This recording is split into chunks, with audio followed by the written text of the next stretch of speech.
اتفضلي الميكروفون.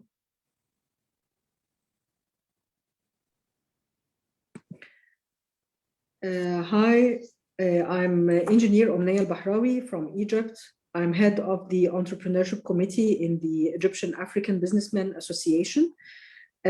I would like to welcome our esteemed speakers and esteemed guests to our first workshop in the year 2021 for the Committee of Entrepreneurship in the Egyptian African Businessmen Association. As to our schedule today, the topics that will be covered in this workshop, we are going to talk about the role of the entrepreneurial academies in Africa.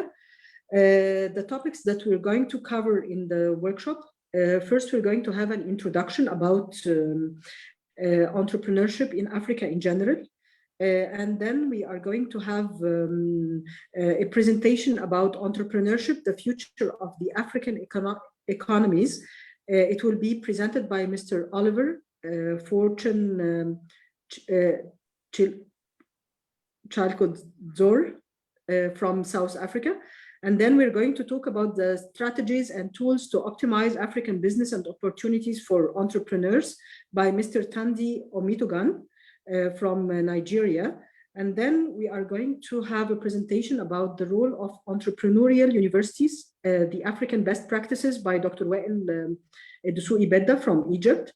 Then we are going to talk about the importance about entrepreneurship academies in Africa by Ms. Adeline Tobni from Cameroon. Then we are going to have like 15 minutes for questions to the panel in which you can ask any question that you like. And then we are going to have a quick introduction about the IABA, the Egyptian African Businessmen Association, held by Mr. Mohammed Lushahi, one of the board members of the association.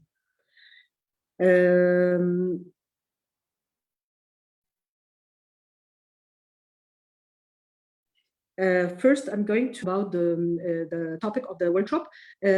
You will find you will find a button in the Zoom application in more, in which you can switch to the language interpretation you like. We have interpretation from English to Arabic, and you can choose the language you'd like to hear the workshop with. Allow me to have a quick overview of the workshop. As you know, Africa is increasingly taking its place on the global stage as a continent of growth and opportunity. Yet critical challenges remain, particularly the need to create a significant number of jobs for the continent's booming population and the need to build a cadre of homegrown business leaders able to access global markets and give growth in a sustainable and inclusive manner. For this reason, African entrepreneurship is central to Africa's future prosperity. The biggest business opportunities in the coming decade will be created by Africans who start businesses, generate jobs and wealth, and capture growth opportunities. Across Africa, necessity is the mother of invention. Reusing and recombining is a way of life, and in many cases, the lack of infrastructure, even old infrastructure, gives us a clean state for new solutions. Responding to these challenges, Africa's entrepreneurs are contributing a host of cutting-edge products and services, enabling them to leap forward in such fields as mobile and information technology, and to develop innovations in agriculture, transportation, healthcare, and other vital fields. But while entrepreneurship is growing rapidly in Africa, entrepreneurs continue to face significant domestic challenges that impede their efforts, including lack of access to funding, support services, skills training, and infrastructure, as well as administrative barriers. Here comes the role of entrepreneurship academies with the goal of creating and sustaining entrepreneurship in Africa over the long term. This role is identifying and supporting the growth of African inventors in all fields of business, to build an environment that identifies and cross-pollinates grassroots innovations across Africa sparking intra-African trade, and accelerating the success of these business ideas. Also to promote the role of African entrepreneurs within the global innovation network and put African innovators in front. African entrepreneurs need the same things any business needs: a predictable regulatory environment, reliable and affordable transport and power infrastructure, a healthy, educated, and productive talent pool, and access to affordable credits. But entrepreneurs are more vulnerable when these things are absent. Countries such as Egypt, Mauritius, Rwanda, and Botswana have shown that it's possible to improve competitiveness swiftly and successfully. The time has come for other governments across Africa to follow their lead and support the development of the next generation of business leaders. African entrepreneurs can change the world. It is time we give them the platform to do so. And the first step we thought to give the platform for them is to talk about the academies that can help the entrepreneurs. I'm now going to introduce Mr. Oliver Fortune, who is going to give us the first presentation today. Mr. Oliver Fortune comes from South Africa. He's an author, speaker, and entrepreneur specializing in thought leadership and strengths-based personal development. He is an abstract thinker, yet also a concrete theorist of note. This is evident in his article and his works in various thought leader platforms, in which he has held presentations and lectures through Project Management South Africa, PMSA, and Cape Media Corporation, just to name two. Currently, he's the Chief Executive Officer of the African Innovation and Entrepreneurship Center. It's an initiative that helps uplift the youth in struggling communities and mobilize the future of African development and economic growth. Welcome, Mr. Oliver. Okay. I just want to say thank you so much for this opportunity. I'm so happy that Africa is rising, and it's wonderful for me to be part of this initiative. I'm just going to kindly ask that I'm going to put my video off so that I can be able to provide a good quality sound to our guests before I start presenting. Thank you, if that's okay.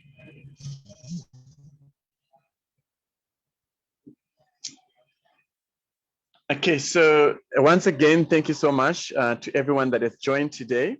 So today I'm going to talk a little bit about entrepreneurship and the future of African economies. So I normally always like to start with a quote from the Bible, from Isaiah 49:16, that says, "Graven thee upon the palm of my hand. I will write you upon the palm of my hands."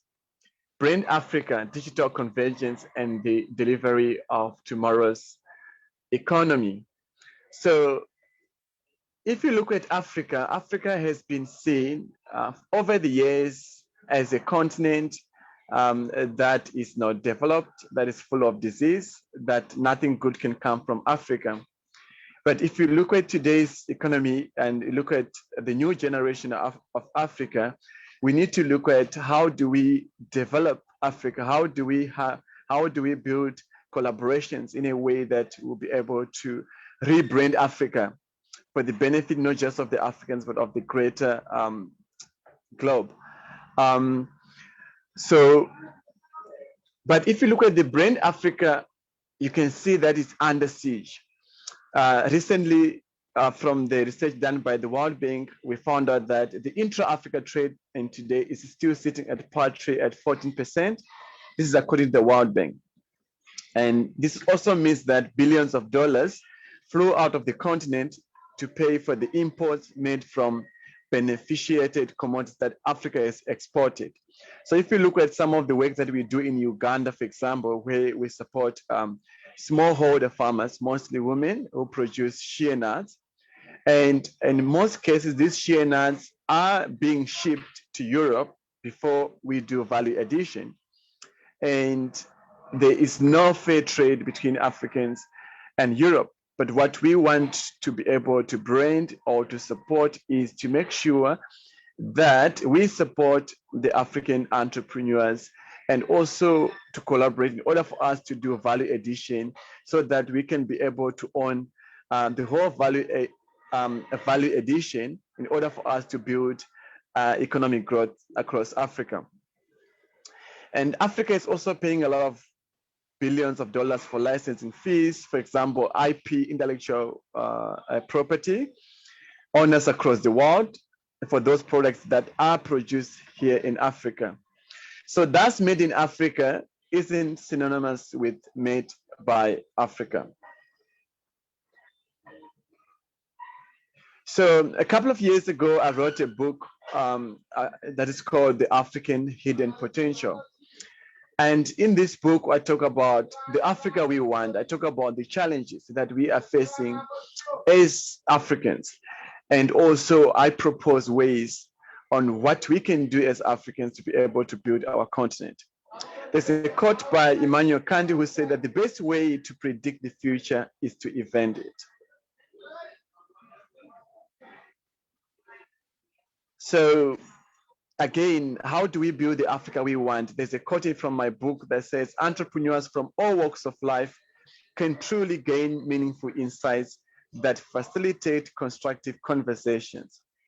So if you look at the way we have gathered today, we have somebody from Nigeria, South Africa, Egypt, Cameroon. So we gather as Africans and we can be able to, when we come together, we can be able to create market among ourselves and also the sharing of knowledge and the promotion of intra-African trade. So what is the new perspective for Africa? What is it that needs to be done in order for us to rebrand Africa? So Africa's brand repositioning shouldn't be based on the back to our roots, but should communicate the current transvergent culture, which looks at what we have become as full-fledged members of the global community. This position should be driven by the African Union with the African Continental Free Trade Agreement AfTA as our delivery platform.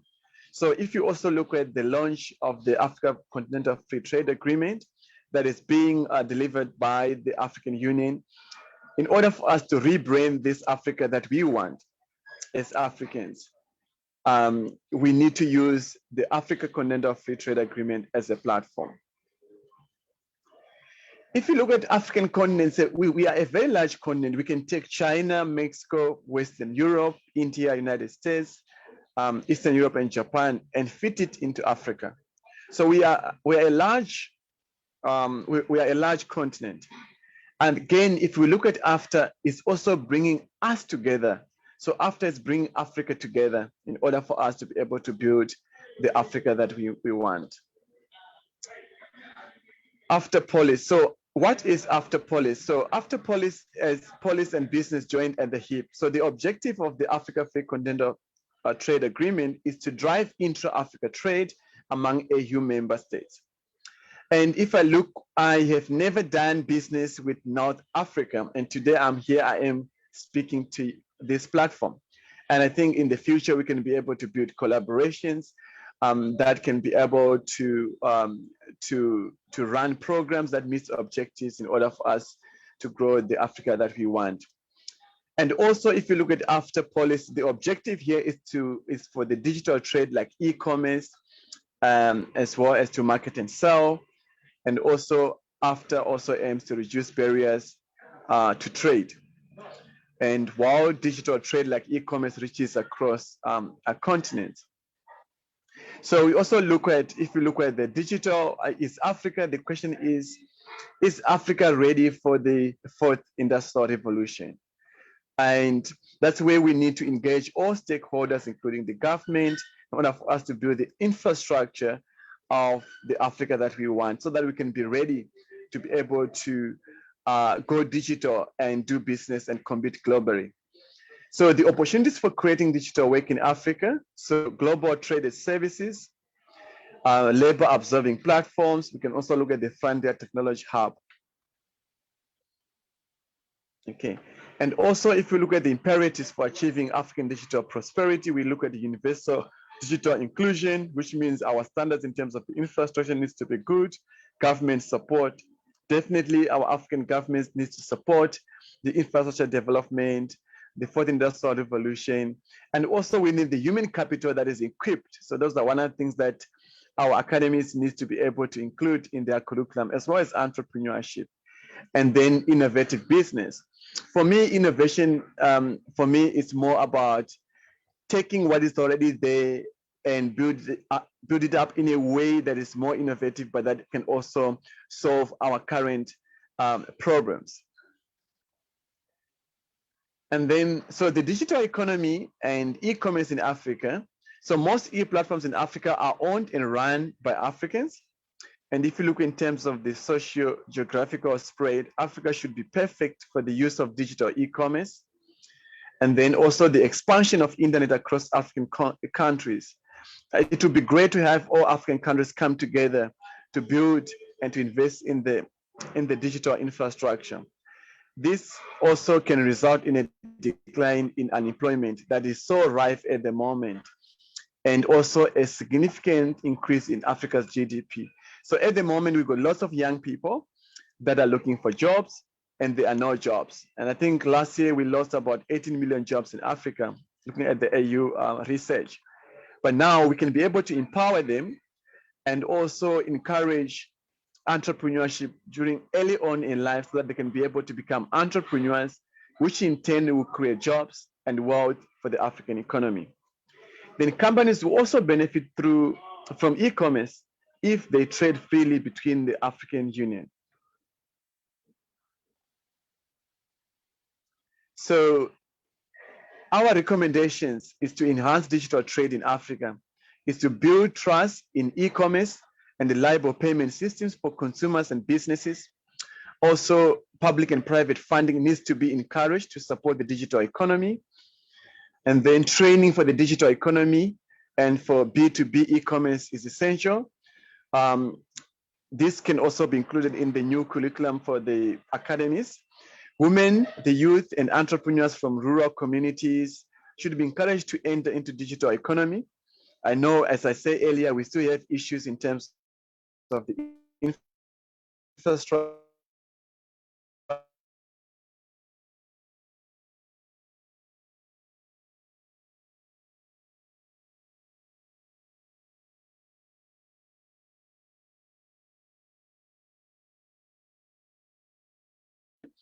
And then also I think the talk. So what we do as an organization at the African Innovation Entrepreneurship Center, we brand products, we brand companies, individuals by conducting market research, developing and implementing brand strategies. We also open global market access for these brands. So e.g. exporting, we run a subsidiary company called EuroAfriLink, which promotes trade between smallholder farmers in Africa. We just recently supply about 50,000 tons of shea butter from South Sudan and Northern Uganda to the Netherlands. We also re-engineer the reputation of brands, products, companies, countries, and individuals that have gone through turbulent times. I think one thing that we have all learned through this pandemic is to be optimistic, but also is to collaborate and to have critical thinking. And then we also brand position cities, regions, countries as viable destinations for tourism and investments. If we look at tourism in my country, South Africa, it's been hit hard. We can't do those big conventions anymore. Hotels are being closed. We can't sell our wine. But now we need to rebrand these cities in order for us to be able to create jobs and wealth for the economy. So in short and in brief, I think these are some of the suggestions that we should all come together and implement and collaborate in order for us to rebrand the Africa we want. We open for partnerships and collaborations, and our details are also, they will be able to share, I think, the presentation after the session today. thank you once again for the opportunity. I don't know if there's time for questions, but if there are one or two questions, I will be available to answer. Thank you.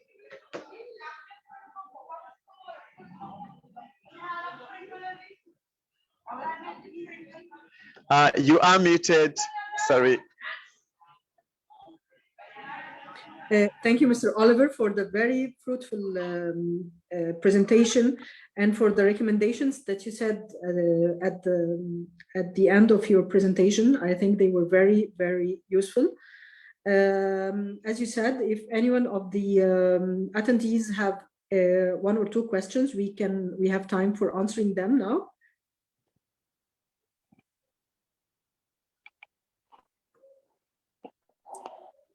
If not, we can have questions at the end of the workshop. We have 10 to 15 minutes to answer any question of the attendees to the panel. Allow me then to introduce our next speaker, Mr. Thandi Omitugan from Nigeria. He is the managing director of His Plus Systems Limited and Future Focus International, specializing in business development, ERP, sales intelligence management, business intelligence, e-business, e-commerce, B2B outsourcing and financing, and customer relationship management. He has over 25 years experience in the business and information technology industries. He is an exceptional masterclass trainer in business management, enterprise implementation, business process management. He is the facilitator and chairman and creator of the African World Business Forum, African International Commerce and Industries Forum, and Strategic Business Development Forum. He is an expert in African business opportunities and investment management with the mission of changing the face of Africa's business sector with state-of-art creative business tools. He has also dedicated himself to inventing and developing enterprise products and services that ensure sustainable African business growth. He is the African consulting representatives of SustNet and Think Plus Malaysia. He was the African Director of Strategic Business Development and Social Project of Bridge Afrique Consulting China. He was also the African Business Consulting Partner of Biz Africa Limited Singapore. Thandi is the publisher of Acts of Business and Acts of Entertainment magazines. Over the decades, he has been involved in development and deployment of enterprise management, whose performance had been of startling brilliance. Allow me to welcome Mr. Thandi to our panel. Good evening, everyone. It's nice being with you, and it's a pleasure having various Africans on a single platform. And it's good because we all have common goals. I'm going to share a presentation in presenting my whatever thing I want to say to you, and then from there we'll now start from what my topic is going to be based on. Sorry, just give me a few seconds. Please, the host has to enable my sharing because he's saying that it's only the host that can enable my sharing. I hope you are with me. Can you hear me, or the host?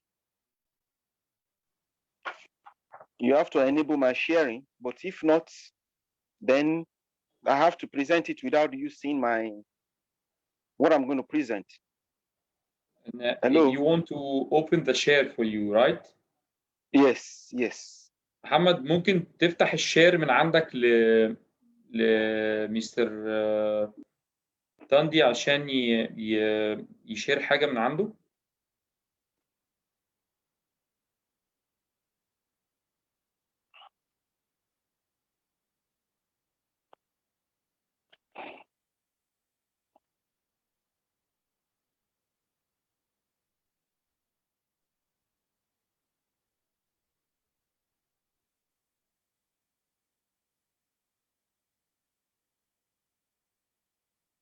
I will contact the administrator. You are sure that the button of the share is هو not open for you. اوريدي يا استاذ محمد انا عملتها له. المفروض انها الشير دي مفتوحه لينا كلنا صح؟ It's open كلها for all of us. طب ثانية. Mr. Tandy, it's open to all of us, all of the speakers. Okay. Let me try and do it now.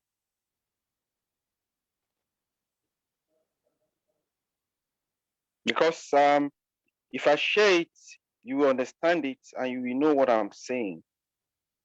Because you see it. Okay.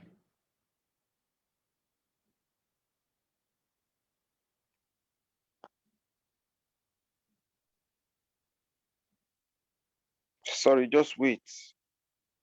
It's opening up now.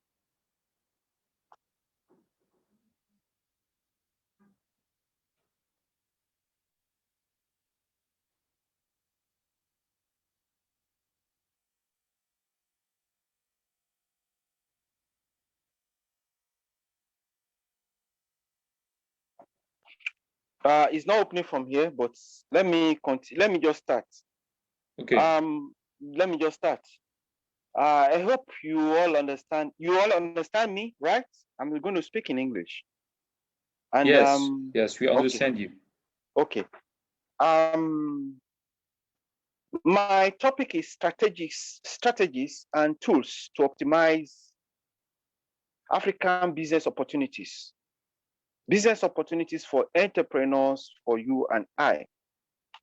My name is once again Tunde Omitogu. If you want to know, from 20 or let's say 200, 300 or 400 or even 500 or 1,000 years ago, Africa was the most developed continent, spearheaded by Egypt. At least from what Oliver put up, Egypt has been the most technological country in the whole universe.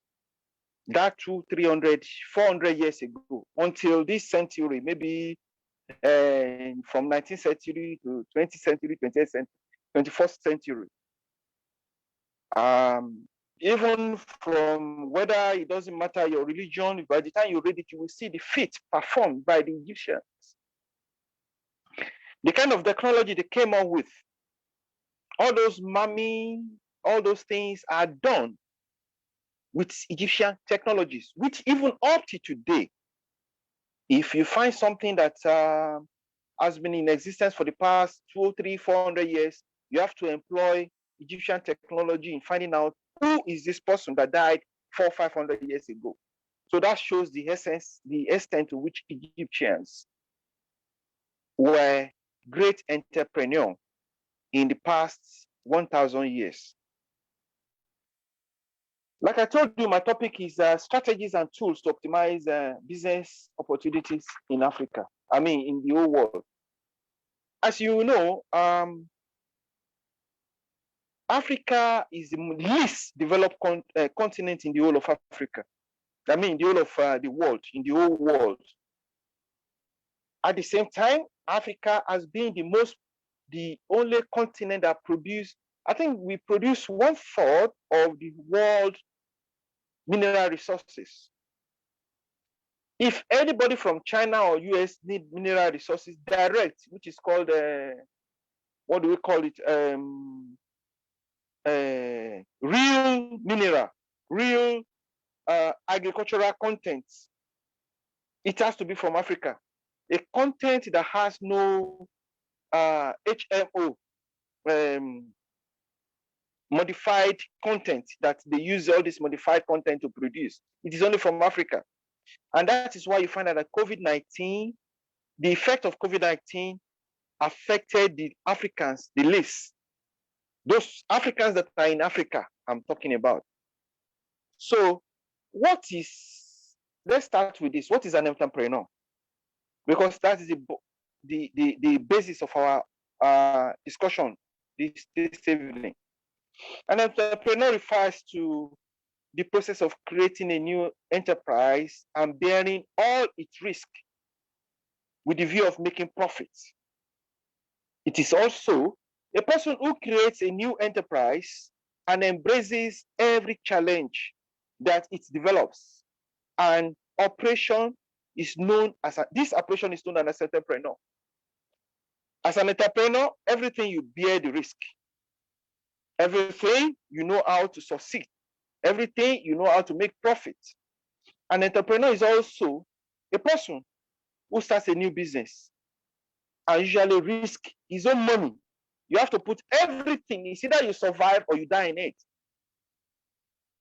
Also, an entrepreneur is someone who is ready to solve any problem that comes on his or her own way, irrespective of what the problem is. Even if it's a problem you have not encountered before, you got to know how to solve it. Because an entrepreneur is a person that is creative. He must be adaptative. He must be persistent, and he must be hardworking, no matter what the problem is. You just don't got to do it. Now, what are the purposes of these strategies that I'm talking about? Is to ensure that skillful and resilient entrepreneurs are raised in Africa, because we need that to raise skillful and resilient entrepreneurs, creative entrepreneurs. We need to derive maximum benefit from business ecosystem. The maximum benefit, no matter what, because one thing that is lacking in Africa is actually Africa has the highest number of entrepreneurs, from SME, MMSE, and so on and so forth. But we make nothing out of it. We don't derive anything from it. What is the purpose of this strategy? Is to raise a new set of entrepreneurs without greed, to fulfill the robust African visions. There are visions for Africa. Maybe you don't know, the next continent that is going to develop, the next continent, that is the next economic frontier, is Africa. The strategies that we're talking about should be designed to inspire and provoke radical transformation, to produce a mental shift through the structures I'm going to talk about, and also to raise a generation of entrepreneurs that will create jobs and provide solutions to help solve the poverty and unemployment crisis in Africa, because we have so many unemployment crises in Africa and poverty. Even though the mineral resources, the mining resources, agricultural resources, human resources, look, believe me, every other resources, they are all produced from Africa. They are all, because there are so many Africans that migrated to Europe, that migrated to America, South America, or North America, or Asia, and they are performing fantastic feats. They are the ones developing so many things we don't know, but they were subdued because of the fact that they are Africans. What are the characteristics of entrepreneurs? If you are an entrepreneur here, what should be your characteristic? One, you must have a clarity of purpose. You must be good at finding your needs and niches. Whatever you need and niches, you must be good at it. You must have the ability to focus on the most important things, meaning that if you are given a scale of preference, what and what do you need? You need 10, 20 things. Out of those 20 things, how do you really need them? You must have the ability to do that. You must contribute to culture, African culture. You must have flair for it, because it is there you derive revenue and the most important things as an African. You must be open-minded. Most of all, you must have incredible networks that you foster and participate in. Networks of who? Friends, business members, business fellowship, business this, business that, because that is where you gain your strength. Then also, you must have You have to invest in your own human resources at all levels. Now, tools and structure of these strategies I'm talking about. Number one is websites, online presence. The website is simple to do. It's simple to implement, but there are some plugins and so many things that you need to do that people don't just put their presence online. It must be a cloud presentation, must be a business to business presentation. It must be brandable. Brandable means that if they see you online, they will know this person without even your name or even your company, that this thing is from this company. You must be able to do email marketing with all emails that will not bounce. You must be able to have your mobile apps. Then there must be what is called call to action. If anybody presses any button, it means that you want them to do this or that. The next one is business plan and processes. As an African, as an entrepreneur, your business plan, you must review it every year.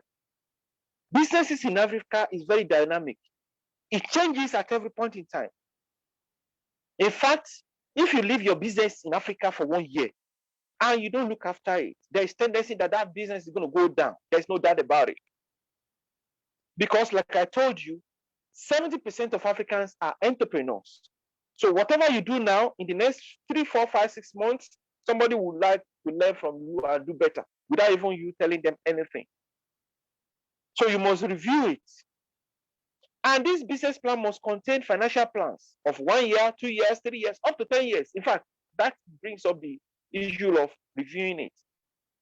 There must be a problem tree. Problem tree is a kind of a tree that analyzes every step you take. What is the problem if I take this step? What is the problem? What is the advantage if I take this step? Also, your business plan must include feasibility studies. Is what I'm doing, is it feasible? Is it possible?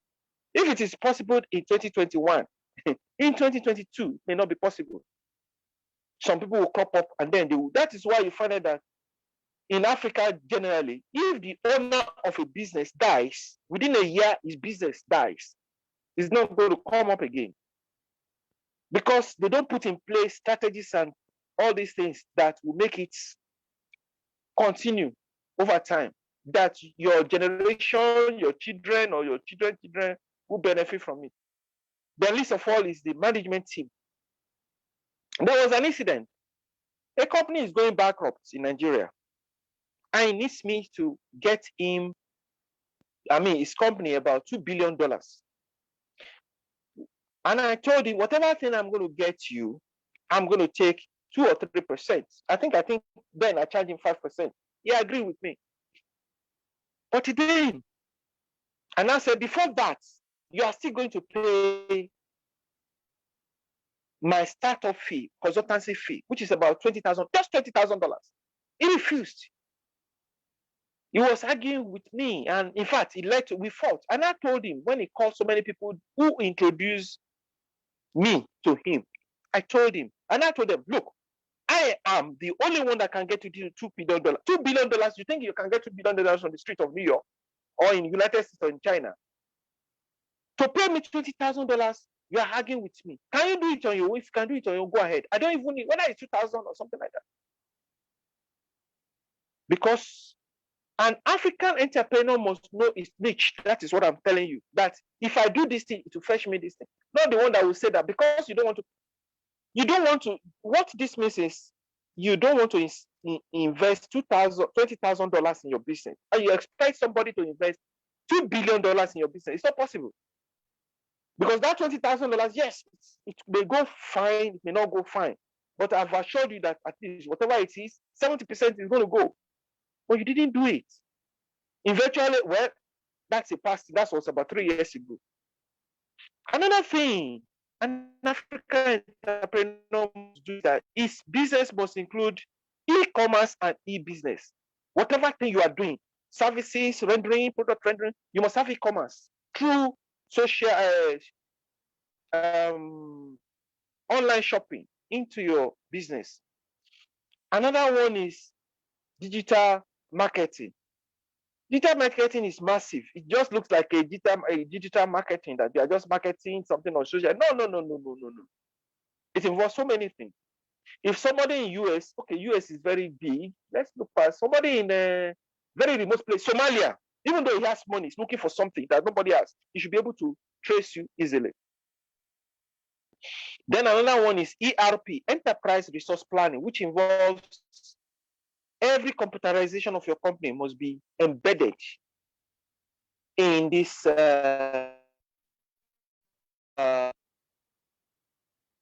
component that I'm talking of.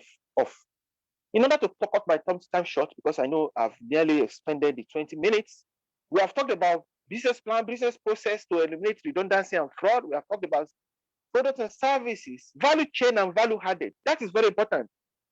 Since the time I was born, maize. Do you know, everybody know maize in Africa? Maize, we eat maize. We just roast it, burn it, fry it, and then eat it. So if you're an entrepreneur and you are producing maize in your organization, in your farm, if that maize you produce is not consumed within the next 2-3 months, it's going to render useless. But an entrepreneur as a creative person will turn that maize into value addition products. I was in Malaysia some few years back. If you see what they use maize to do, they use maize to produce cake. If you eat that cake, you forget the conventional cake of chocolate or something like that. So juicy, so in fact, it's so beautiful. That is the work of an entrepreneur. Also, cassava. In most African countries, we produce cassava. Our cassava is only used we eat it like that. In Nigeria, for instance, there are some states, there are some areas they eat it like that. There are some areas they use it, grind it, use it to produce something. But in China, it is, don't forget, these are what's it called? Sanitizer is from cassava.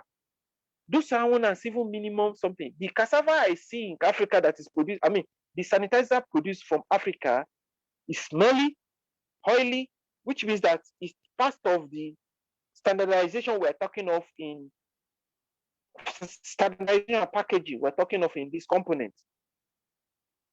But in China, some people are using cassava to produce cereals. Cereals, when I say cereals, I mean all those cereals you buy for your children. And it will never smell of cassava. It will never smell of the smelly. You will never know. It will be coloring of different grades. That is the work of an entrepreneur. Now, you must look for fund injection. You must look to be able to expand. The level you have, whatever profit you make this year, the level you are going to be in the next year should be different.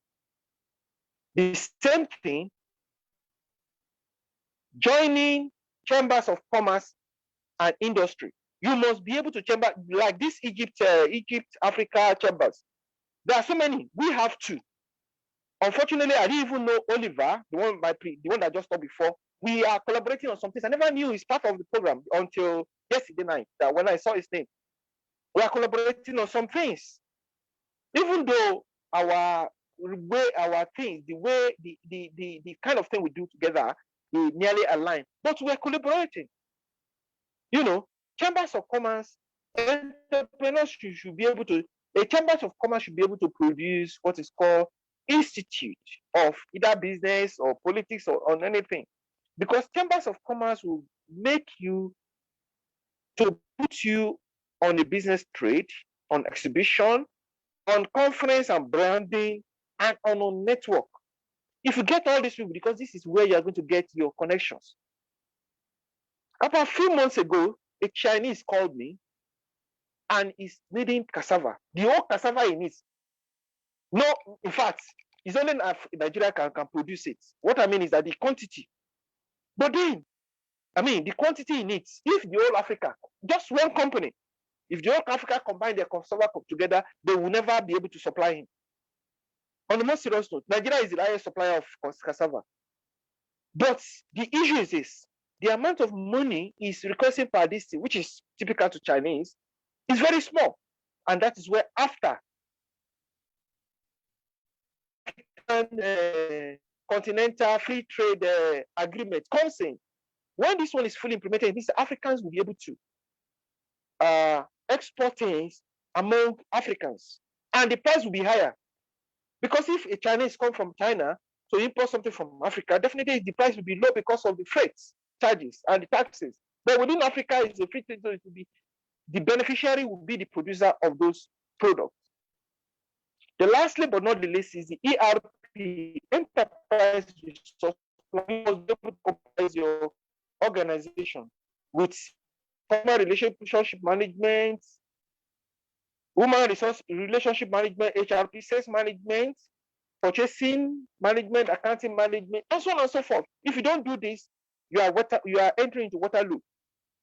So any entrepreneur that is going to survive in Africa must do this.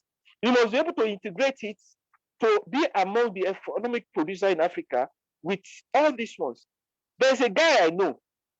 It's in this. Unfortunately, maybe I'll send it to the producer, the host of this workshop, my presentation. In my presentation, there's a guy I put. His name is, some of you may know him. It's called Tony Elumelu. Tony Elumelu is although he's a Nigerian, a very smart guy. He has a bank, he has oil, he has this, he has hotel, he has. When you see the way, when he told me the way he's able to work, I now find out that even Europeans, Americans cannot stand what we can do if we stand together. Like the saying goes, divided we fall. But if you unite, we are a strong force. United, we stand together. That is my presentation. Thank you. Thank you, Mr. Tandi, for the very useful presentation. And thank you for your effort. Allow me to present our next speaker, Dr. Wael Dessouqi Bedda from Egypt. Dr. Wael is an Egyptian serial entrepreneur and is the Entrepreneurship Center Director at the Arab Academy for Science, Technology and Maritime Transport, the Arab League Educational Organization.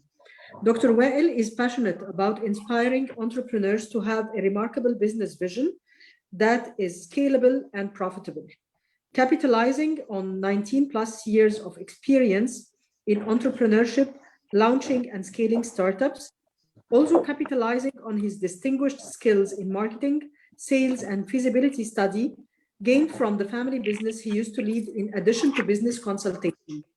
He also used to teach at the Arab Academy, London School of Economics, and Cardiff Metropolitan University. Wael is a strong believer in sector-focused incubators and accelerators. Throughout his journey, Wael used to support SMEs and startups in several sectors, including technology, logistics, tourism, FMCG, and other industries. Dr. Wael, we are waiting for you. Welcome to the panel. Thank you very much. My pleasure, and I'm very happy to be part of your amazing panel. And I'm pleased to speak after Mr. Tondi because I was very interested in his presentation about digital transformation and e-commerce and digital marketing trends. It was very insightful, and I strongly agree with you that Africa is the best continent ever. So we're very happy and proud to be part of this amazing continent, the lovely Africa.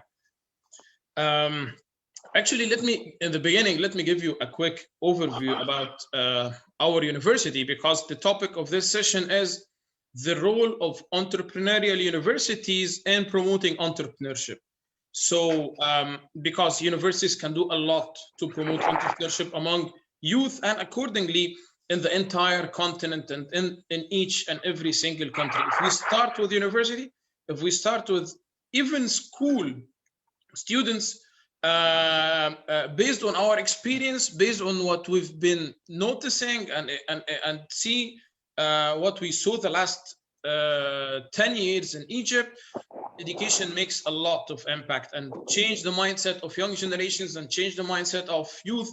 So they end up with making their business and having this mindset of having a startup or being entrepreneurs.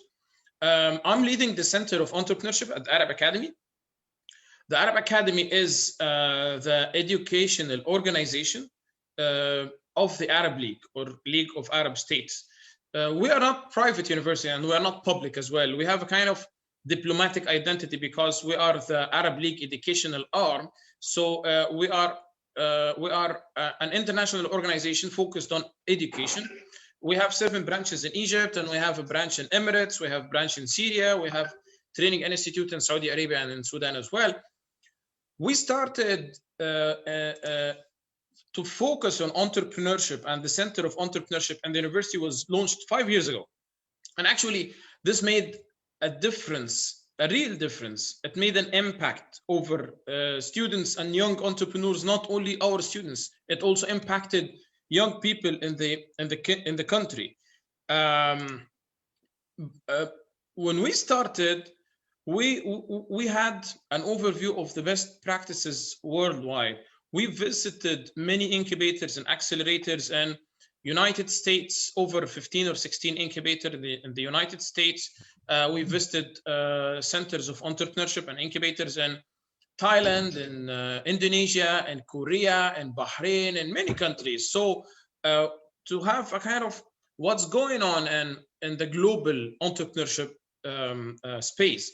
And then we started to launch different programs in entrepreneurship to create awareness. And now we reach to this level.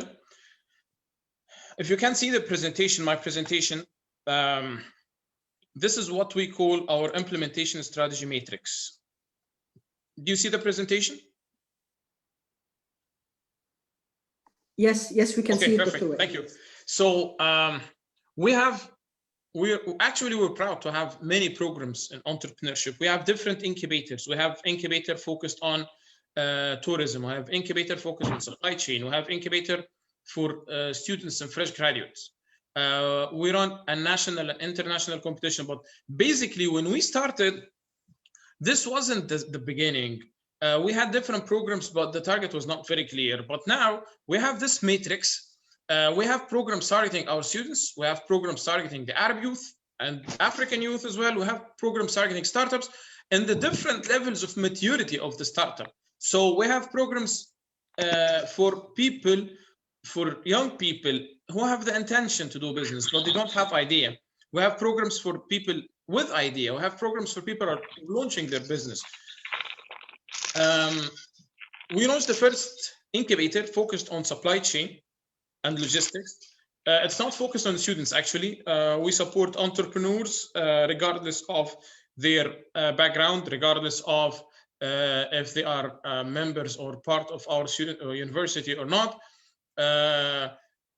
This helped in disrupting the logistics in the country because there are many innovative and disruptive, usually technology or tech-based startups that helps in changing the supply chain and logistics scene. We have many startups who are working in the delivery, e-commerce, artificial intelligence and automation and industry 4.0. Startups in the Uberizing the trucking industry, like Uber, but for trucks. You're ordering a truck via mobile application.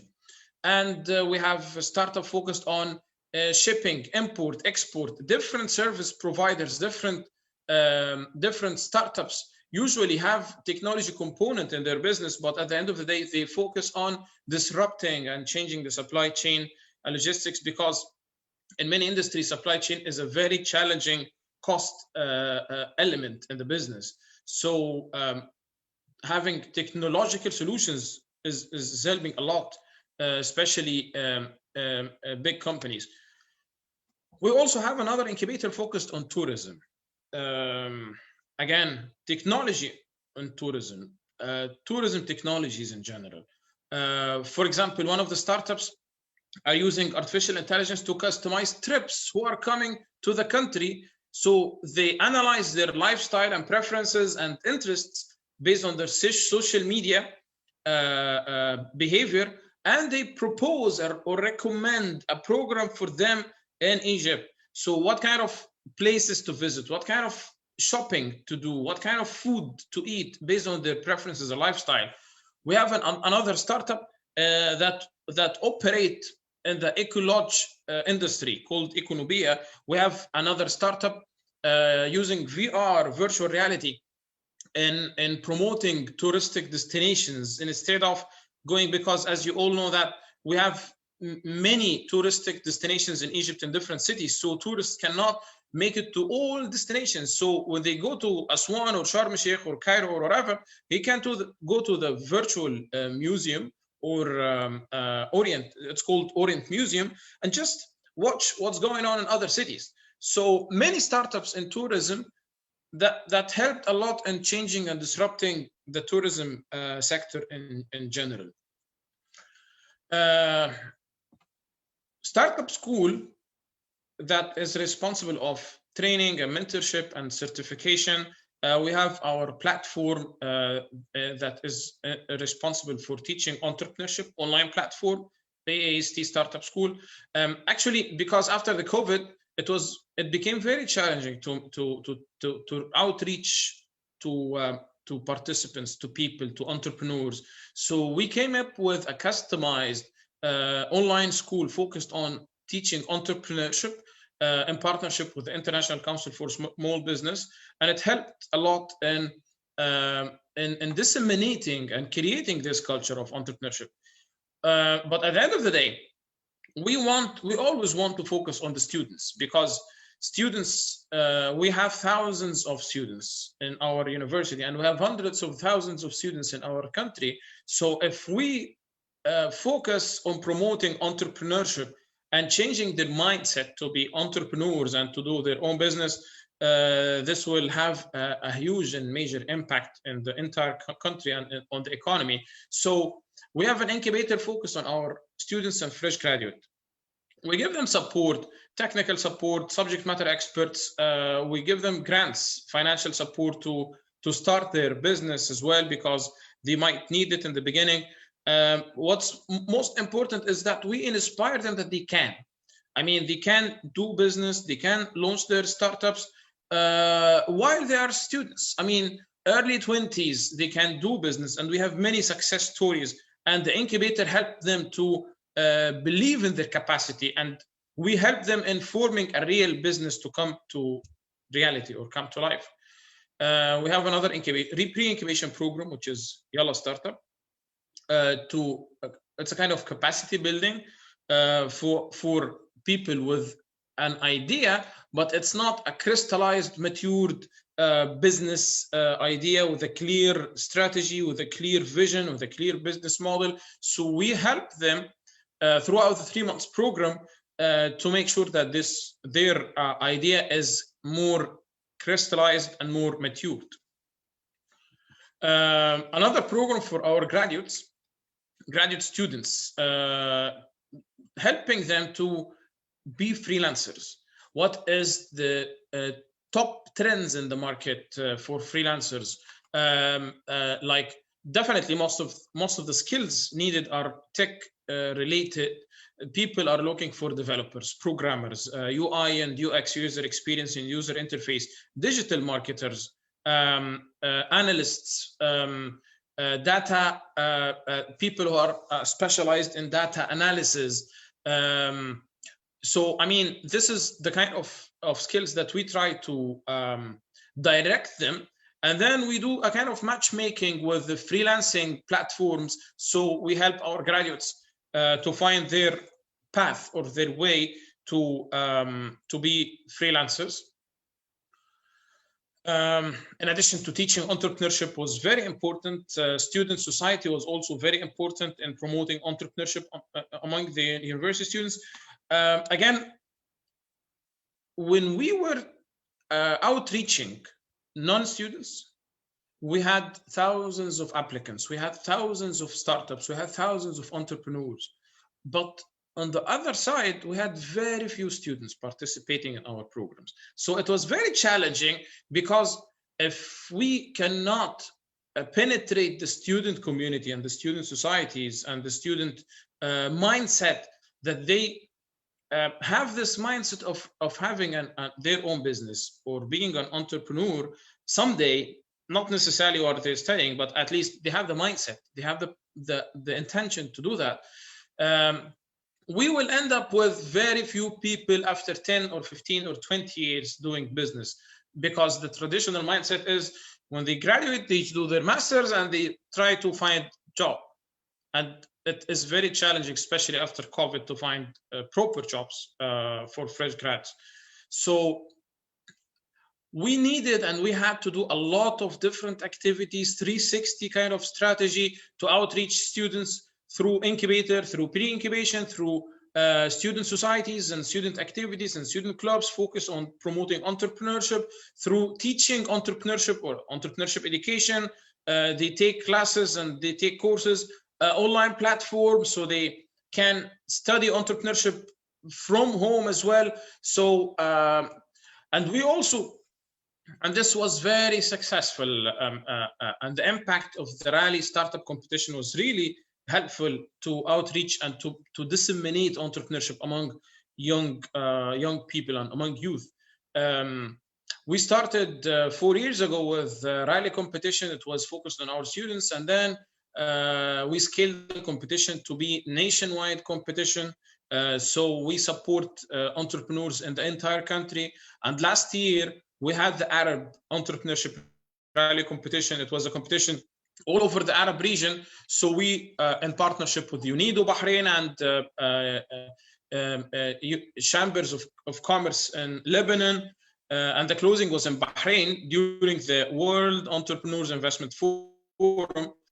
We had participants from all over the Arab region. We had participants from Tunisia, from Algeria, from Libya, from Saudi Arabia, from Bahrain, from you name it, from Mauritania, from the entire Arab region. And they all went to the World Entrepreneurs Investment Forum. It was an amazing opportunity for them, because they all met the top business people in the region. And they had a great business matchmaking opportunity. They had a lot of business opportunities and exposure for their businesses. And next year, we are working on the Arab Rally competition for the second year in Dubai Expo 2021 under the Arab League patronage, and with UNIDO Bahrain and Union of Arab Chambers in Lebanon as well. And hopefully we're planning for Rally African edition.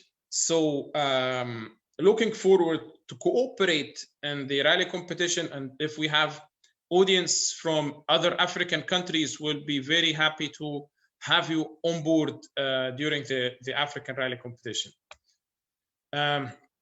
School entrepreneurship. We tried to reach out to school students. It was very helpful. We met school students. We were outreaching them at age 15 and 16. And after 4 and 5 years, we found out many success stories. They became obsessed with entrepreneurship. I mean, the role of entrepreneurial university is to change the mindset of young people, is to have a great pipeline of people, of young people with the intention to do business, with the intention to have their own business. Because if we have thousands of people at this young age, we will end up with hundreds. But if we have very few people, we will end up with fewer and fewer and fewer. So when we tried to outreach to school students and we gave them summer entrepreneurship program, it was very successful and it was very effective, and the impact was amazing. And we saw real success stories from those kind of programs. And definitely we have partnerships in the entire region. We have national and international partnership. We have partnerships with the International Council for Small Business in Washington, D.C., with the Global Entrepreneurship Network, with the Arab Tourism Organization, with, I mean, you name it, with the UN organization, with Wadwani organization in USA and India. And we have many partnerships with strong partners in Egypt, government and non-government. So the reason I'm saying that is we believe that 1 + 1 = 5 in terms of partnerships. So I mean, when we partner, every single program we do it with a partner, and we teach and we coach our startups and we encourage them to partner with to have co-founder, or to partner with another business partner, or to look for another country partner so they can scale their business very quickly. So this is our philosophy, and this is our strategy in scaling and moving quickly to have a greater impact in shorter time. And we used to be the educational partner of Global Entrepreneurship Week Egypt for 4 years in a row. The International Council for Small Business World Congress, we were partners in that. Egypt Entrepreneurship Summit, we were educational partners as well. So I mean, we usually and we were recognized as University of the Year 2019, just before the COVID, as the University of the Year, the Egyptian university that promote entrepreneurship 2019. And this was recognized by the Global Entrepreneurship Network. And it was the last award, because after that the COVID came, so this award wasn't given to anyone else. So basically, this is what we do, and this is what we have, and we are trying to promote entrepreneurship because we saw impact, and we saw that this really helped people. This really helped in changing the mindset and culture of young people, of not only students and non-students. I mean, the energy, the actions, the activities, the programs that we've been doing all over the last more than 5 years, actually, it impacted lives and of many people and created hundreds of job opportunities. Today, we were talking to one of our fresh graduates, entrepreneur from our university. He graduated 1 year ago, and now he has business, 10 branches, and 168 employees working in his company. And he was just graduated 2 years ago. So, I mean, entrepreneurship really help people.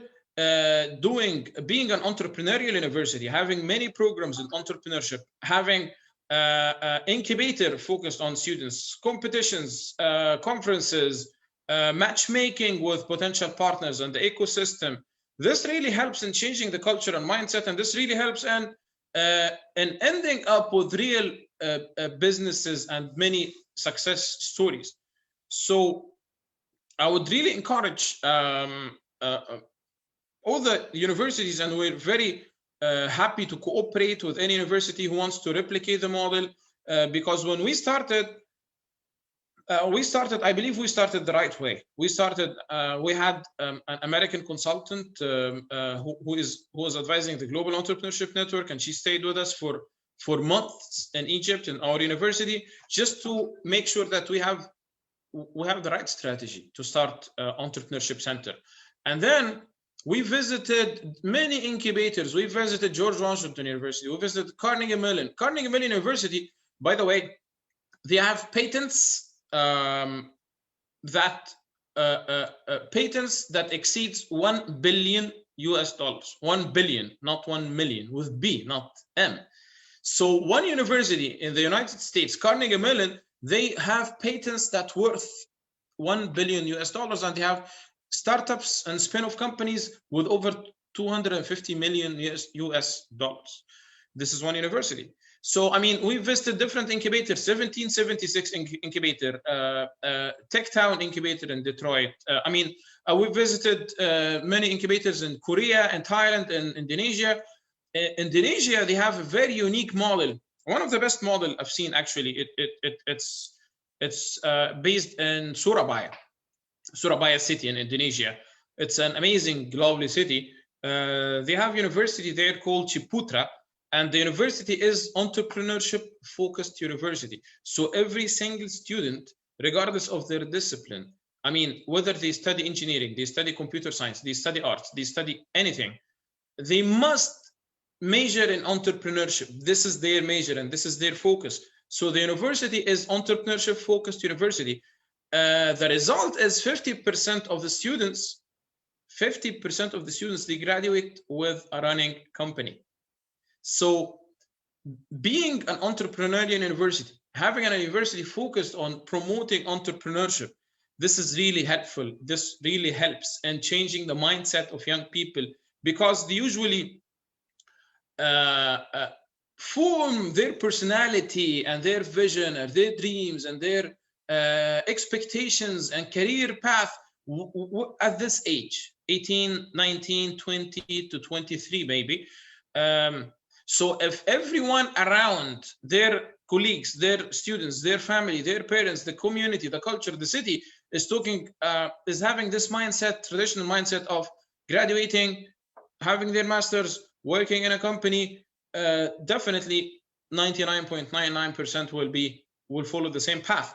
But if the university promote entrepreneurship and help and encourage them to graduate with business, we will end up with university graduates, big percentage, 20, 30, 40% of the graduates, they graduate with businesses and running companies.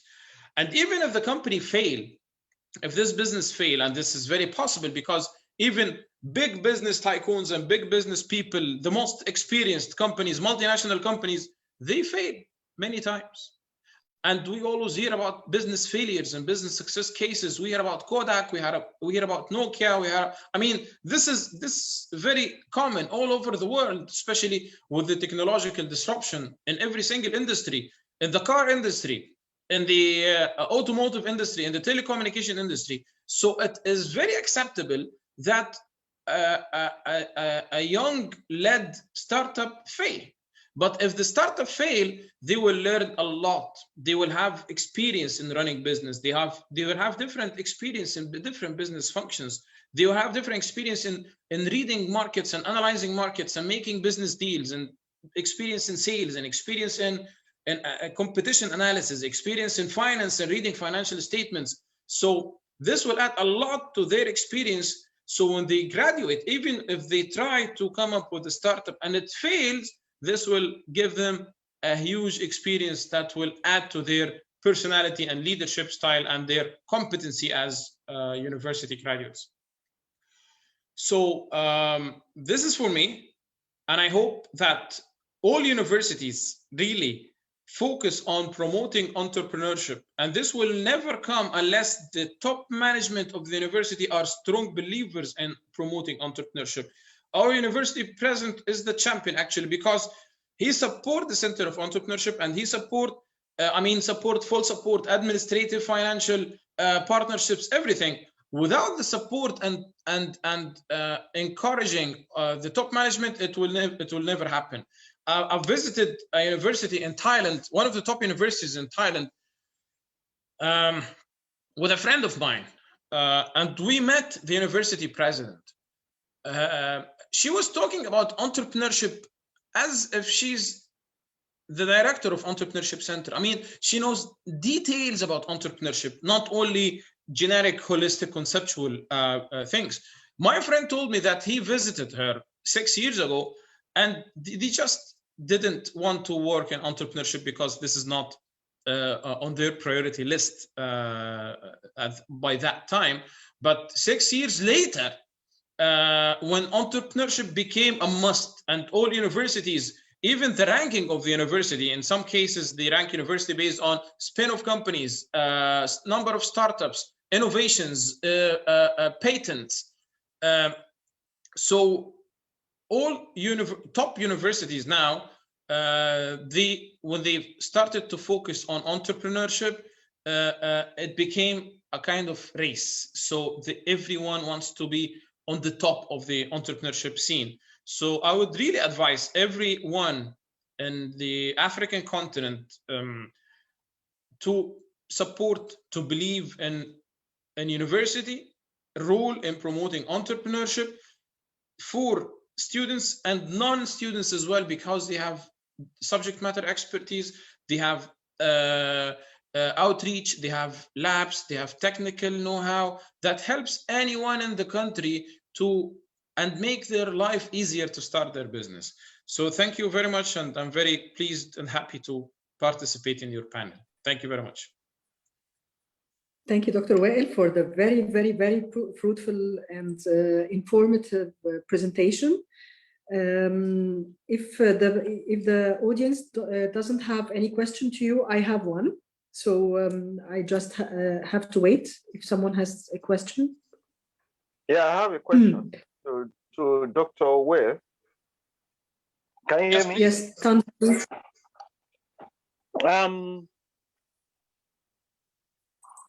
Does your government sponsor entrepreneurship within the university? What I mean is that if a student has entrepreneurship skill or has developed a project, would your government sponsor it and not minding whether it fails or not? Or not minding whether the project, after performing it, it goes through or not? If it goes through, does your government further back him or her up? If it fails, does your government all the same further back him or her up that continue trying? That's my question. Actually, it's a perfect question, and if I got your question right, it will not happen without the support of the government. There is a kind of race between different ministers and different ministries in the country to support and promote entrepreneurship. Every single ministry in the country, they have budget for entrepreneurship, and they have dedicated team, and they have advisor for entrepreneurship, and they give grants and funds to different entities, especially universities and also private sector, to promote entrepreneurship. Let me tell you, for example, our tourism incubator is funded by the Ministry of Planning, Road 2030 project. They have a project, the Ministry of Planning, they have a project focused on promoting entrepreneurship, and they have millions funds to promote. So they fund many incubators, they fund different programs, they fund teaching entrepreneurship. This is the Ministry of Planning. Ministry of Education and the Academy of Scientific Research and Technology, they also fund incubators, and they fund different entrepreneurship and innovation related programs, hundreds of millions every single year. Ministry of Communication, they also fund incubators and startups and competitions and conferences. So I mean, Ministry of Investment, it used to fund, and they had a venture capital arm that invests in startups. So this is the case, and definitely you have the SME Authority, which is the micro, small, and medium-sized enterprises, and they support the Ministry of Trade and Investment. So the Ministry of Youth and Sports, they also support and promote entrepreneurship. So every single ministry and the government, the Central Bank of Egypt, they have a dedicated program to support entrepreneurs all over the country. So there is a kind of integrated effort from the government at macro level, the government, different stakeholders in the government, to support and to promote, because this will not happen without their support. Because at the end of the day, we are a university, and there are many universities, many private sector and companies. They will not have the deep pocket to support and to promote entrepreneurship from their own money. So, but they have the appetite and they have the interest. So without the government support, actually this will not happen. Meanwhile, the international organizations, they have huge funds for entrepreneurship, and I believe not only in Egypt, in the entire continent. So this really helped us a lot in doing what we're doing now. Thank you. Sorry, host, can I just one more question, please? Yes, please. What kind of partnership will you expect from school to school, university to university, or to polytechnic partnership with the backing of governments? What kind of partnership do you expect from, if it is school to school, regarding entrepreneur?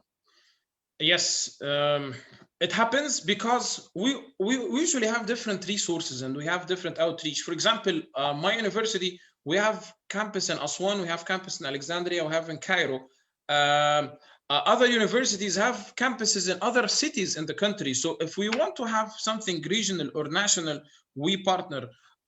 We don't have, for example, we don't have agriculture discipline or agriculture college. Other universities do, but our engineering college is very strong. Our logistics, we are the only ones in logistics supply chain management. So at the end of the day, we complement each other's.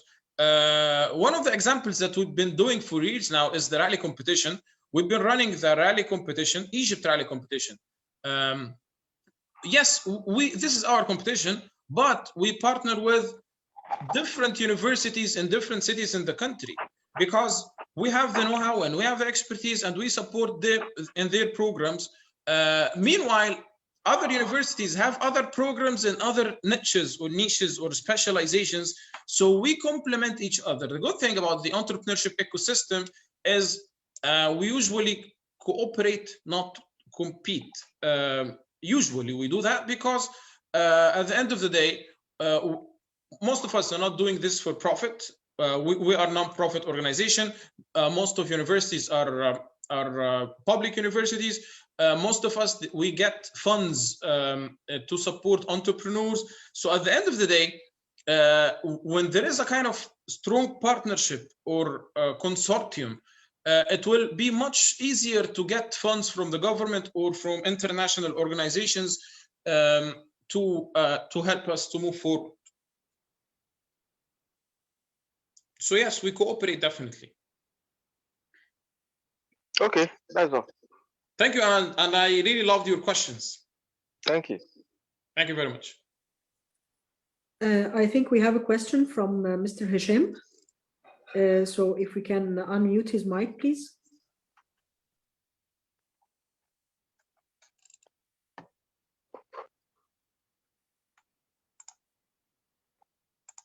A question from Mr. Hisham Sharara. So if we can unmute his mic, please, Mr. Muhammad.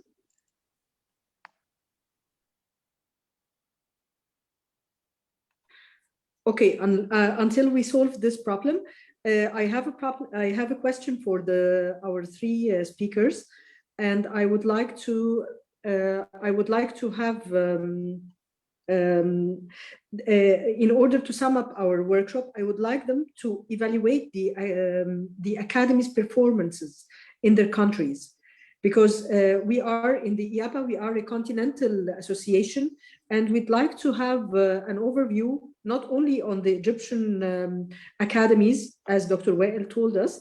We'd like to have also an overview on the African academies, how they are performing. Is there sufficient numbers of academies that can help entrepreneurs to have their academic backgrounds necessary for their work?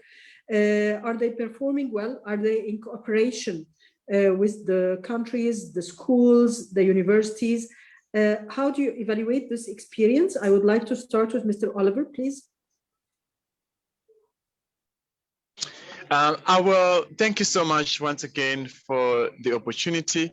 I will start by two countries. I've worked in Rwanda and now with South Africa. In South Africa, we work with the University of Pretoria.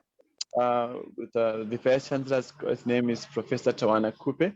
And there is really a great support for entrepreneurship. What they also do is they take the ex-students, though your alumni students, and then they bring them back to learn business skills as well as entrepreneurship skills.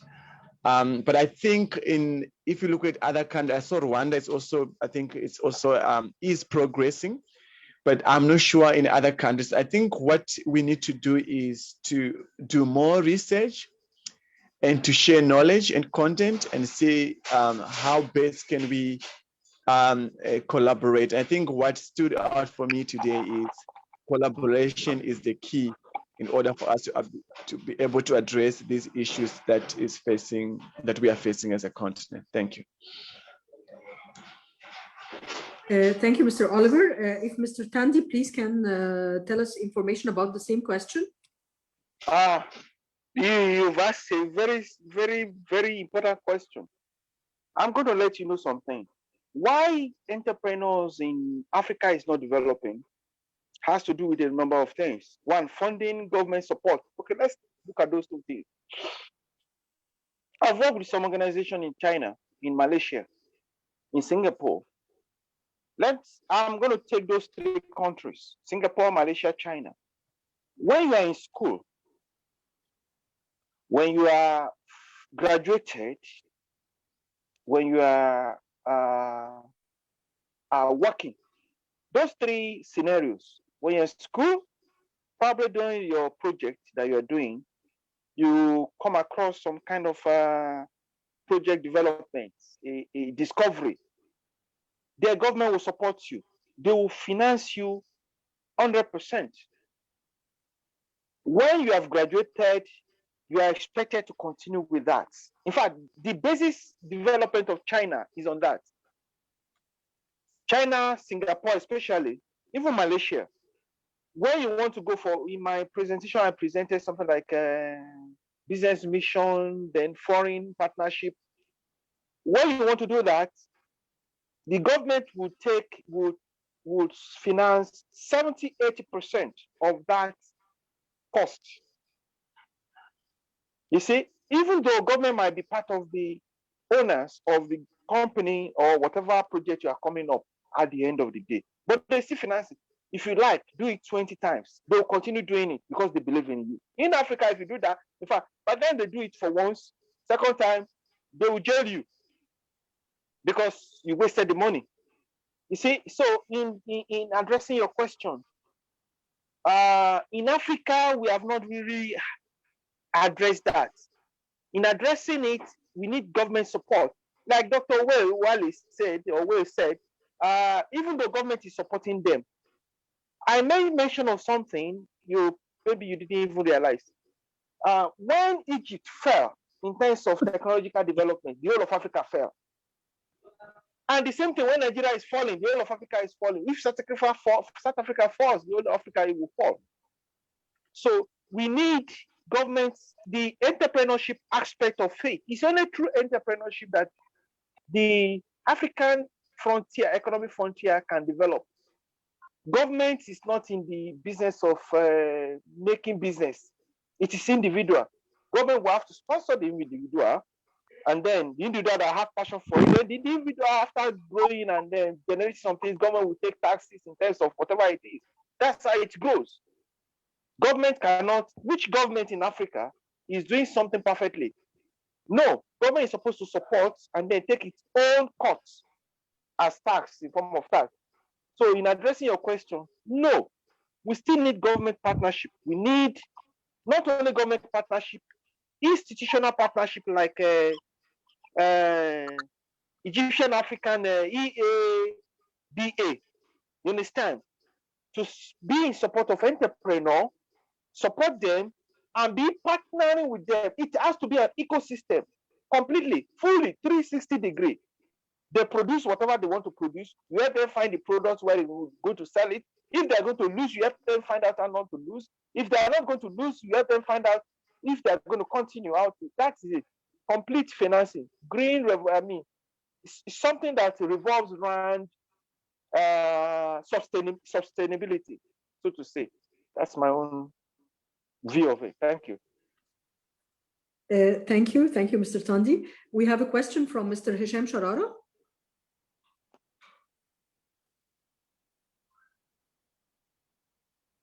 We have a question from Mr. Hisham Sharara. Yes. Yes. You can hear me now? Yes, Mr. Hisham, please. Yeah. Actually, I enjoyed the whole discussion along this conference. But my question here is, like in the USA, I don't know the framework of supporting freelancers in USA, but I know that there is a great support for them. Here in the Middle East, I hear only great support for entrepreneurs. Entrepreneurs means that you have already established a company with registration and everything, and either you have your funds or expecting funds to go for your business plan. but we have a great segment of freelancers who are also interested to participate in the business, find their way till they have a good niche, and then transform to having a company. So where do we stand again for the freelancing? And even though some courses now are being introduced for freelancers, so when we can have this segment of freelancers to be considered also in such business development discussions. My question is, whoever is interested to answer, I would appreciate that. Thank you.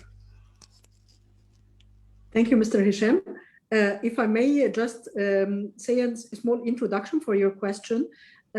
When we were talking about academies for entrepreneurial studies, we were not talking just about academies for students or startups, but anyone who is interested in entrepreneurship should have a chance to go to any academy to have postgraduate studies or the studies that are necessary for his work, because every now and then we see a lot of young people who are interested in creating their own businesses, and they are tempted by the idea of being their own bosses and having their own work and go to work whenever they want and have vacations whenever they want and have their private jets maybe in the future. But and then they find themselves in the middle of the sea, as we say it. They are not prepared for the market. They are not prepared for any challenge. They don't have the academic skills that can prepare them for the entrepreneurial market. They are not prepared for any of the difficulties that they might face. So your question actually hits the core of the problem. And I think if you may take my advice, Dr. Wael Bedda is one of the very, very professional Egyptian entrepreneurial advisors in that field. So I would advise if he starts answering, and then we can go to Mr. Oliver or Mr. Tandi. Yes, Great. thank you.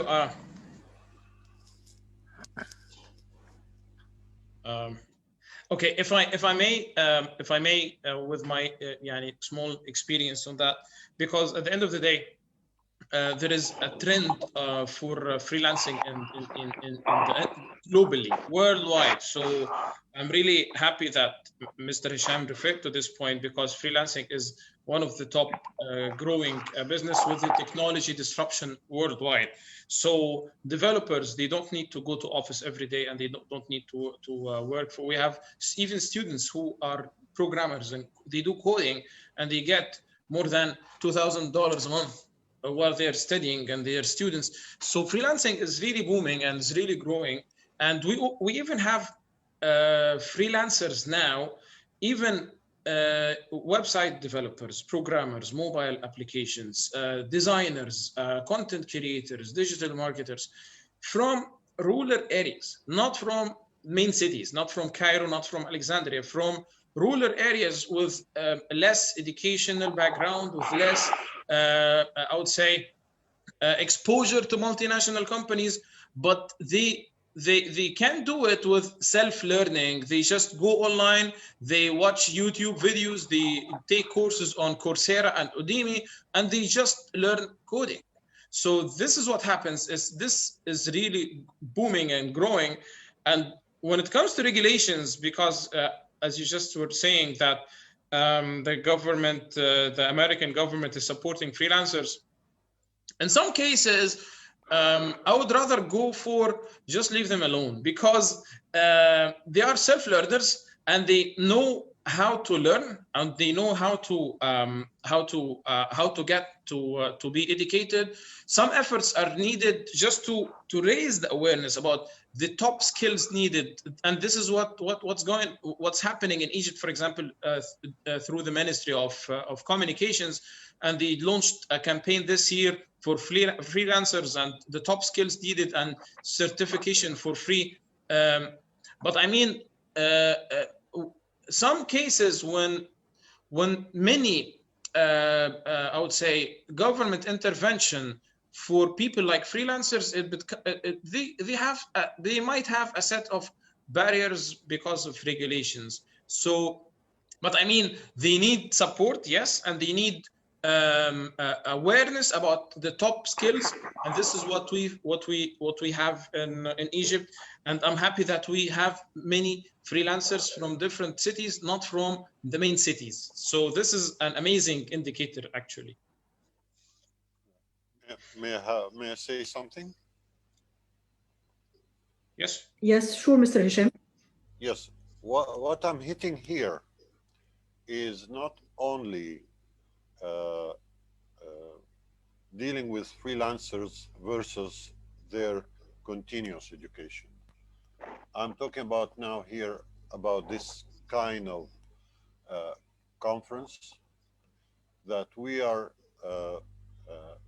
exploring opportunities to collaborate between the whole African countries in a form of expected initiatives.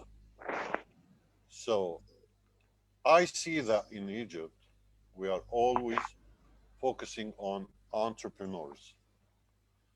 We are not receptive of the freelance culture. That's always needed to be also supported, because for freelancers, they need to have their channels to get their opportunities. And once they, as we say, test the water, they can convert to entrepreneurs. If any big companies, out of their community responsibilities, can support that. I don't see in Egypt any kind of open discussion about freelancers. I would like to flag that freelancers are everywhere in Egypt, in Cairo, Alexandria, other countries, other cities, other small villages. So freelancing is kept alone. And as with all due respect to Dr. Wael, I would rather say that in such gathering, we need to embrace their activities and not to leave them alone in their education or business interest. That's my point. Why not to benefit from the freelancers as well as the entrepreneurs? Thank you. Thank you, Mr. Hisham. Of course, your question is very well noted. And I think we're going to have workshops and seminars in the coming month till the end of 2021 regarding entrepreneurship and freelancing. So I hope you can join us during them, and maybe you can find questions for your answers, and maybe we can help you during the journey of freelancing. Thank you very much. We have a question from Mr. Ayman. Yes, I mean, if we may have an idea about what's happening in the freelancing space in general in South Africa or with Mr. Tundi. So if they give us an idea of what's happening with freelancers in their country, it would be amazing opportunity. Thank you. May I? Yes, Mr. Oliver, please. We Hello. only have 3 minutes until we have the second talk. Thank you. Okay. Thank you so much. So actually in South Africa, I wanted to say, I think you can learn from South Africa. In Cape Town, where I live, I think freelancing, 50% of our entrepreneurs, they are freelancers. Everybody, most of the entrepreneurs in this region, they are freelancers. It's a Dutch company, and what they do annual exhibitions where they bring entrepreneurs, they bring academia, they bring industry experts once a year for 2 weeks it's a platform for sharing of knowledge and exchanging of knowledge and ideas and learning from each other. But South Africa is quite high when it comes to freelancing. And we actually include entrepreneurship and freelancing as one thing. So that's what is currently happening in South Africa, but we have a lot of freelancers. Thank you. Thank you, Tandy, for your answer. We are going to sum up the results of the workshop today. Of course, we are going to have other workshops and seminars about the same topic and about entrepreneurial topics in general. We now have Mr. Mohammed Al-Washahi as a speaker. He's the board member of the IABA, the Egyptian African Businessmen Association, who's going to give us a brief about the association and the services. Maybe you will find the questions for your answers among them, what we can serve you or present for you. Mr. Mohammed? I just want to translate it. محمد الوشاحي عضو مجلس إدارة الجمعية، مدير قطاع الحد من الخسائر والاحتيال المالي بإحدى الشركات الاقتصادية بمصر. له نشاط مجتمعي جيد بحكم علاقاته مع عدد من اللجان وجمعيات العمل العام الاقتصادية والاستثمارية في مصر ودول إفريقية. محمد, can you please start? I would like to thank all the participants and the professional participants that had attended this workshop. Thank you, Engineer Umnea, for inviting all these professionals along the past 2 hours. We are taking a lot from their time, but I know that the importance of our topic here is something that we should discuss, not in Egypt only, but gathering all the African professionals. I would like to thank Mr. Oliver from South Africa, Mr. Tandy from Nigeria, and I think that Ms. Adeline had missed us, right? Or she is completing? Yes, she had a problem with her internet connection. She couldn't join. Okay. Thank you, Dr. Wael Bed. I believe also Mr.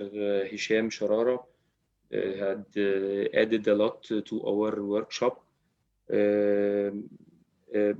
At the end, I would like only to share that the Egyptian African Businessmen Association is one of the associations that work actually to make a cooperated field for all the African businessmen to cooperate with each other around an idea and important topic.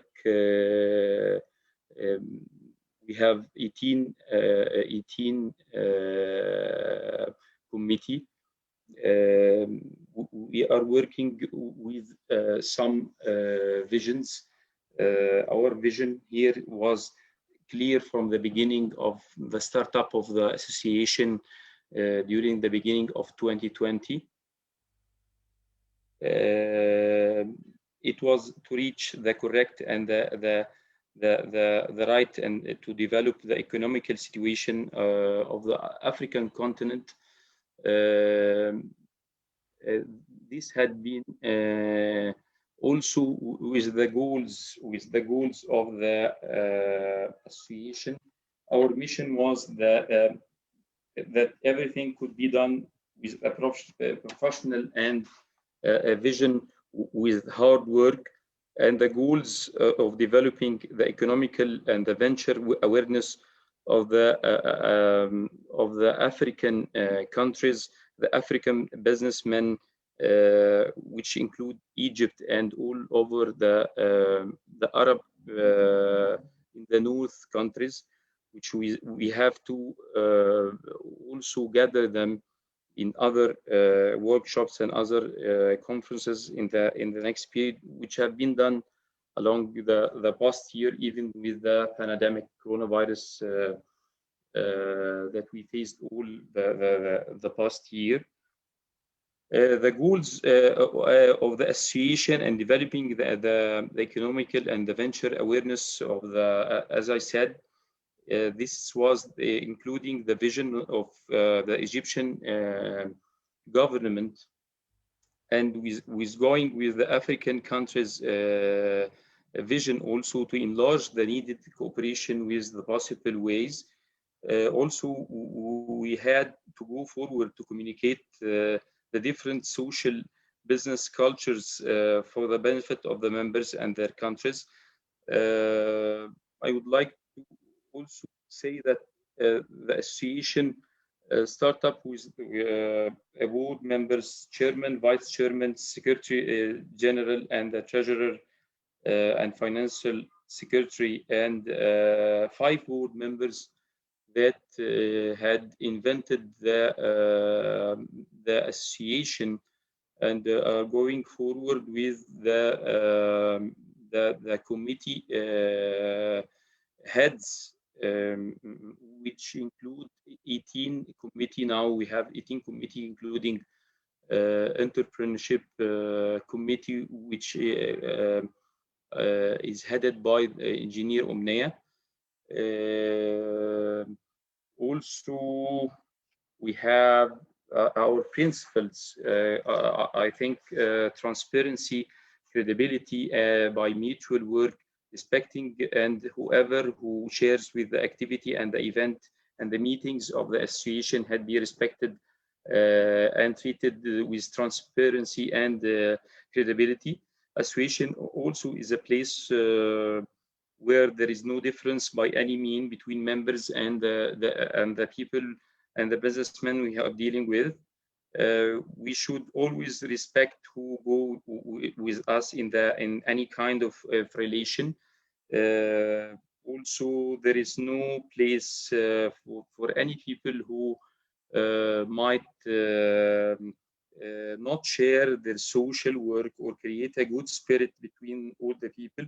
All the businessmen who need our help or who need us to approach us in our cooperation mission is welcomed always. At the end, I would like to only share some of the conferences that we had been working throughout the past year, and we are completing now in the beginning of the new year. From the beginning of the year, we attracted some of the important topics that had been needed and requested from some countries in the African continent. Attracting and saving of Egyptians and Africans in their countries. This is one of the important conferences that had been done. Also, the mechanism and the means of the sustainable development of small and medium enterprises, developing Egyptian and African economical cooperation proposed under and after the coronavirus pandemic, modern Egyptian African agriculture conference in the future of security, food, and sustainable development in light of the epidemic crisis, Egyptian African Maritime Transport Countries Conference in building economics and activating trade agreements with the continent. Conference also continue with some other topics like the role of the African banks in realizing the continent's vision in cooperation with the governmental and the private sectors, future of the intra-African trade between reality and expectations, energy, industry and investment conference, challenges and opportunities, e-commerce forum in Africa, African health and future challenges conference in the African economy, investment in sports technology conference, future of business relationship between Egypt, Nigeria, Ghana, and Rwanda. Conference also role of the energy in sustainable development within the African continent, and also the Egyptian Sudanese Agriculture Cooperation Conference between the past and the present and the future in light of the development prospects and imposition of the construction and building real estate on the African continent between reality and the future. This is some of the conferences and workshops that had been taken forward through our vision or our mission in the association. And we have a page, the Facebook page of the association. You can reach us, IABA or Egyptian African Businessmen Association on Facebook. All the new ideas, all conferences is transferred live and going live as we are doing now for the today's workshop. Also, the association had planning for more meetings and cooperation between other businessmen in other countries along the next year. There will be some other conferences and workshops. We will be alarming our members during the coming period with the topics that we will discuss in the next period. At the end, thank you, and I feel that I give only a summary of what we had been doing in the past year, even if all the situation is not going forward of what we need. But at the end, we can meet, we can cooperate, we can talk, we can put things into action after our meetings. That's why we have to go forward, and we will not stop our activity, even if it is at the time being it's virtual. But I think when the time come afterwards to be live, I think also that all the African friends will not be able to share live. So I think that virtual is not something bad, but on the contrary, it's not. It's a good opportunity to change or exchange our thoughts, our ideas.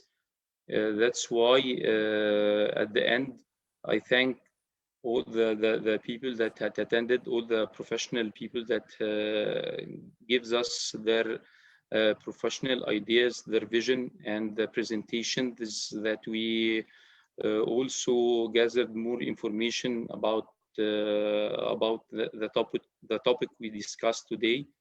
Thank you so much. Thank you, Mr. Muhammad, for the interpretation of the association. We are going to have all the recommendations that we summed up from the workshop of today on the Facebook page of the IABA, EABA. You can find it starting from tomorrow, I think, or maybe after tomorrow. And then we are going to announce all the events that we're going to have throughout the year. We're going to have many workshops and online conferences about entrepreneurship and startups. I think we're going to answer many questions about the entrepreneurial future of Africa in general. And if any of you have any further questions or recommendations, he can post us on the Facebook page, and we're going to answer all the questions. Thank you very much for all who came to us today from our attendees and our esteemed speakers. And thank you for making this workshop so fruitful and so important. Thank you very much. Have a wonderful night. Thank you so much.